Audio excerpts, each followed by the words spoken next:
కాంచెలి నా సాయం నాకు ఎంత గురువు లోకల్ క్యాండిడేట్ మా అన్న శ్రీకాంత్ అన్న గారు యాసే నాకు చాలా బోనఫిట్గా శ్రీకాంత్ అన్న గారు నాకు పరిచయం లేరు. నేను వచ్చి 2 days అవుతుంది, నాతో ఆఫీస్లో ఎవరు మాట్లాడతలేరు. సాయంగా వచ్చిన అని చెప్పేసి అక్కడికి అన్నం పెట్టి ఆంటీ కూడా నాతో మాట్లాడుతుంది. ఏమంటుందంటే కొత్త కూర్చొని చెప్పేసి వస్తుంది.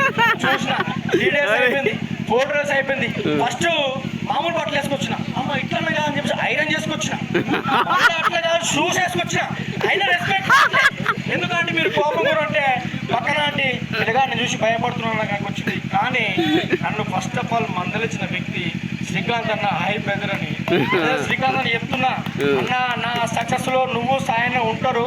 నేను చెప్తా ఉన్నా సుభాష్ సార్ గారిని, ఎన్ఎస్ఆర్ గారిని, మన సార్ గారిని పెద్ద స్థాయికి మనం తీసుకెళ్ళి కష్టపడదాం. మన కష్టం విలువ బ్యాంకాక్ లో చూపించుకుందాం. బ్యాంకాక్ లో అందరు స్ఫూర్తిగా పని చేయాలి మన కంపెనీ. అదే నా కష్టపడు బిల్డింగ్ ఎస్టాబ్లిష్ మొన్న అయింది అని చెప్పేసిండు సార్.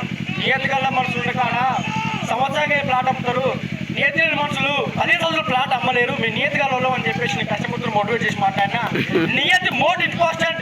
అందరూ సక్సెస్ఫుల్ ఎదగాలి, మనమంతా బిల్డింగ్ ఫ్యామిలీగా పై స్థాయికి పోవాలని నేను ఈ అవకాశం మన ముగ్గురు పెద్దలందరికీ సవాల్ చేసుకుంటూ నేను ఏదో ఉంటున్నాను తీసుకొచ్చి హైదరాబాద్లో పనిచేసిన మా పన్నకి సాయి కుమార్ అన్న గారికి పాదాభివందనాలు తెలియజేసుకుంటూ తప్పని తెలుసుకుంటాను.